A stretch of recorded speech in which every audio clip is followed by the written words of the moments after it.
Kalau anak-anak ini bakatnya berkembang, itu akan menjadi modal. Kan orang tidak cukup hanya akademis, non akademis itu juga sangat perlu. Misalnya orang pintar matematika, tapi kalau dia bisa nyanyi, bisa apa, dan untuk menjembatani banyak bergaul ya. Artinya nanti ilmunya itu bisa berkembang dan ya pasti bisa menjadi hal-hal yang positif.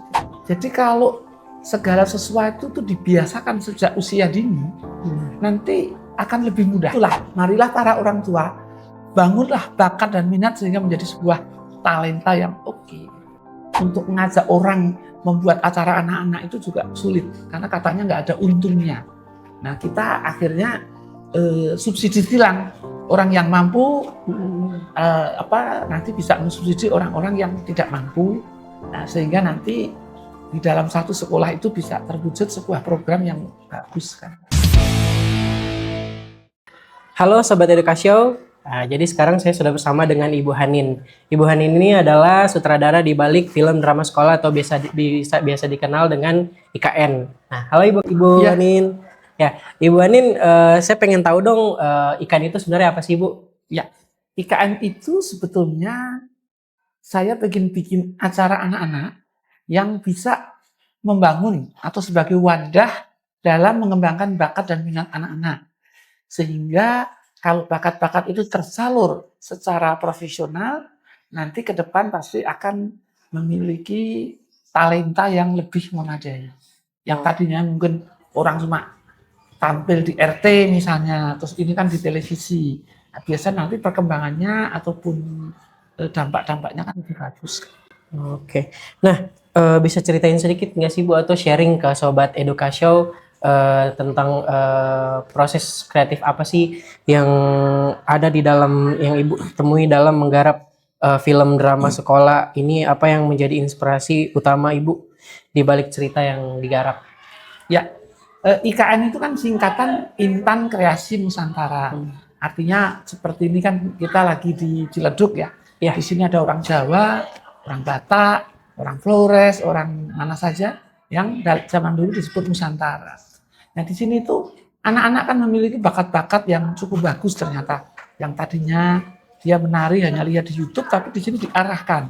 Karena dalam seni tari itu juga sebetulnya ada karakter ya, tarian yang sebetulnya untuk anak-anak. Anak-anak tuh kalau masih TK tapi narinya jaipongan apa kan tidak sesuai dengan psikologinya. Kalau anak-anak ya paling nyanyi tari burung, tari kuda lumping. Nanti kalau udah SD kelas 6 baru ada tari pergaulan ya, apa tari berpasangan ataupun tari-tari yang ada makna-makna percintaan itu udah SMP sampai SMA kan gitu.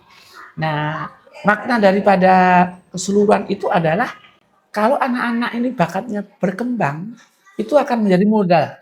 Kan orang tidak cukup hanya akademis, non akademis itu juga sangat perlu. Misalnya orang pintar matematika, tapi kalau dia bisa nyanyi, bisa apa, dan untuk menjembatani banyak bergaul ya. Artinya nanti ilmunya itu bisa berkembang dan ya pasti bisa menjadi hal-hal yang positif. Jadi bisa dibimbing sesuai umur juga ya Bu ya? Iya. Oke. Nah, Ibu Hanin, Ibu dikenal memiliki konsistensi dalam membuat program dan film untuk anak-anak. Nah, apa yang membuat Anda harus bertahan dengan konsistensi ini? Meskipun tantangan dalam industri film dan televisi untuk anak-anak itu cukup besar, Bu.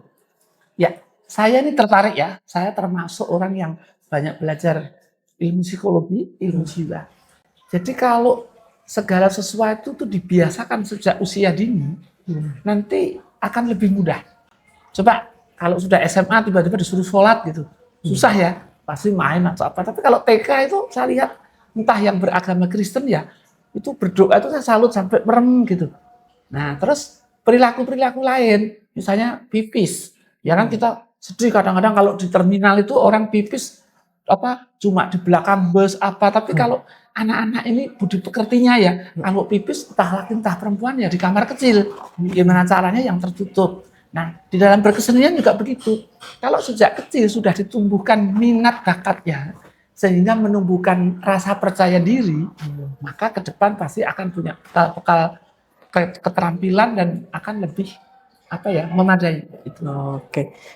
Selanjutnya dalam berkarya, adakah pesan atau nilai khusus yang selalu ingin Ibu sampaikan kepada anak-anak melalui karya-karya Ibu?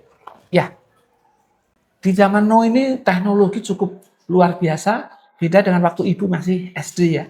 Sehingga yang saya sedih, orang memanfaatkan dunia teknologi kayak apa namanya medsos ya. Itu kadang-kadang sekarang ini pemimpin-pemimpin kita itu saling berantem, saling menjelekkan.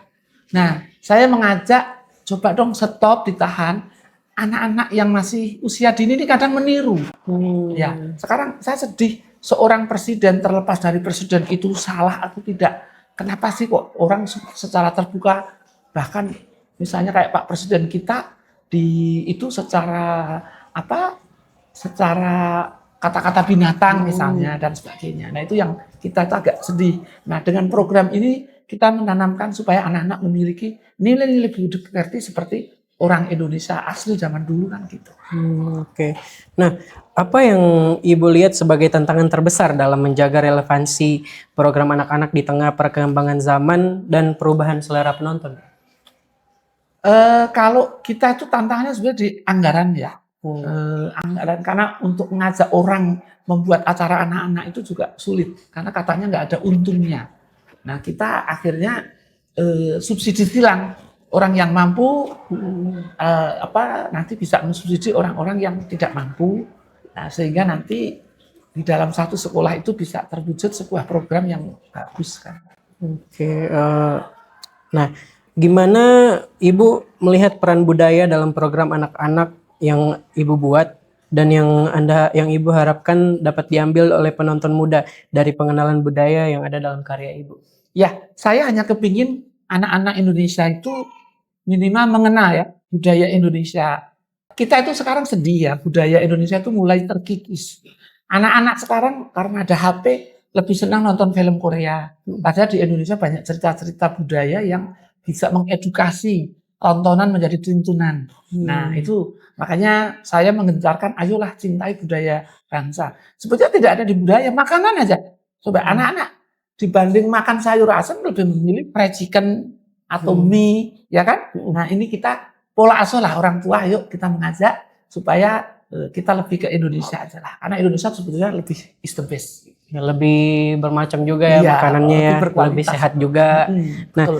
oke. Ibu bisa ceritain tentang cita-cita dan harapan Ibu dalam mengembangkan industri film atau program anak-anak di industri film Indonesia? Saya hanya kepingin ada seorang tokoh ya yang mempunyai pengaruh di Indonesia untuk lebih mewajibkan ya, entah itu TV-TV kayak dulu itu kan RCTI ada Tralala Trilili Agnes Monica, ada Kring Kring Oh Lala Kak Nunu, ada itu Kukuruyuk, ada Pesta Ceria di SCTV. Nah, kenapa sekarang ini belum ada tokoh negarawan ya yang mau mengajak anak-anak Indonesia untuk berkiprah. Kalau dulu tuh anak-anak punya dunia. Jadi kalau misalnya usia TK, SD itu dulu ada Joshua, ada Kak Seto, ada Kak Hendy Purwonegoro. Nanti yang usia dewasa ada yang lebih dewasa lagi. Jadi dunianya itu sekarang kan anak kecil nontonnya sinetron nah kita tuh sedih. Jadi sebenarnya kita juga kehilangan sosok-sosok seperti itu ya. Karena sekarang kebutuhan konsumen itu tentang perfilman juga udah pukul rata semua. Jadi kayak semuanya itu kadang udah nggak mendidik, kita udah nggak tahu kan ya. Jadi penting buat ada program-program IKN seperti ini untuk mengedukasi anak-anak dari dini ya. Karena anak-anak itu butuh banget sebetulnya. Iya. Kan? Nah, sejauh ini bagaimana respon penonton atau orang tua ya terhadap program-program anak yang Ibu buat? Nah, adakah feedback yang paling berkesan buat Ibu? Ya, sebetulnya pentingnya mengembangkan bakat dan minat itu sangat penting. Karena nanti kalau sudah kuliah atau lulus SMA, udah dewasa itu, aku bisa apa? Kalau cuma akademis saja cari pekerjaan apa sulit. Orang bisa menari aja, ngajar menari itu kan honornya cukup besar. Bisa ngajar teater, bisa ngajar musik, bisa olahraga badminton, pelatih badminton juga di kampung aja cukup mahal. Nah itulah, marilah para orang tua, bangunlah bakat dan minat sehingga menjadi sebuah talenta yang oke. Bagaimana Ibu menjaga kualitas cerita agar tetap segar dan menarik bagi penonton? Seperti kita lihat sekarang di industri film sekarang semuanya seleranya itu berbeda-beda, seleranya tuh masing-masing. Nah, gimana Ibu mempertahankan itu? Kalau saya tetap bertumbuh pada nilai-nilai budi pekerti, karena semua agama setelah saya lihat itu memiliki cerita-cerita yang menginspirasi anak-anak. Misalnya di Muslim, sebetulnya di Muslim itu zaman apa Rasulullah sudah ada toleransi, ya kan? Misalnya pengemis di pasar Madinah, si pengemis itu kan jelek-jelekin Rasulullah, tapi sama Rasulullah disayangi, di apa, sehingga mereka sehingga dia itu masuk Islam. Kemudian di Katolik itu ada kisah Santo Santa, kayak Santo Fransiskus itu cukup bagus, orang yang kaya, tapi dia mau mengabdi kepada orang-orang miskin. Akhirnya kalau di dalam agama Katolik ada gelar ya, namanya Santa kalau laki-laki, Santo kalau laki-laki, Santa kalau perempuan. Ada Bunda Teresa, mungkin masih inget ya. Bunda Teresa itu kan seorang yang dulu memberi les privat di sekolah mewah, tapi dia memilih melayani orang-orang yang sekarat di India kan, orang-orang yang sudah mau meninggal, yang banyak masalah gitu. Nah di agama Buddha juga ada Pangeran Siddhartha ya, yang selalu memperhatikan bagaimana orang itu bisa rendah hati, bisa memberi kasih sayang kepada banyak orang. Nah, kalau boleh nih Ibu mau sharing sesuatu atau pesan penting kepada orang tua atau pendidik mengenai pentingnya program anak-anak dan dalam perkembangan mereka. Nah, ada nggak yang ingin Ibu sampaikan? Oh ya, boleh ya. Saya berpesan kepada para orang tua murid bahwa pola asuh itu penting. Jadi kalau misalnya orang tua punya anak yang agak ada masalah ya selalu berkonsultasi dengan psikolog. Jangan merasa bahwa orang tua itu pasti segala sesuatu keinginannya benar. Ya kan kadang ada anaknya harus begini, les ini, les itu. Tapi anaknya merasa terbebani.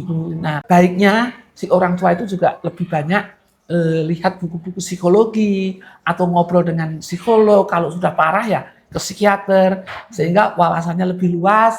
Sehingga pola asuhnya menjadi lebih baik. Jadi tidak hanya dengan psikolog juga. Mungkin ada ustadz. Kalau di Kristen ada pendeta, kalau di Katolik ada suster romo, banyak bercerita tentang religinya dan apanya. Mudah-mudahan pola asuhnya menjadi lebih baik. Oke. Nah, kedepannya nih Bu, ada proyek baru nggak yang ingin Ibu kerjakan? Misalnya sekarang kan lagi di SD Sudirman Timur. Ada nggak mungkin kedepannya ada proyek-proyek baru yang Ibu kita ini punya rencana nanti akan keliling di beberapa provinsi untuk mengembangkan acara IKN ini, mungkin bisa kerjasama dengan dinas terkait ya, supaya anak-anak itu memiliki kesempatan untuk menyalurkan bakat dan minatnya di program acara IKN ini.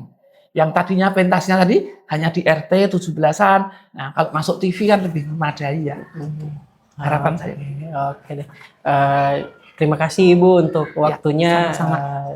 Saya doakan, kita Sobat Edukasio juga mendoakan semoga program-program Ibu berjalan lancar. Jadi apapun yang menjadi tujuan Ibu bisa tercapai. Oke.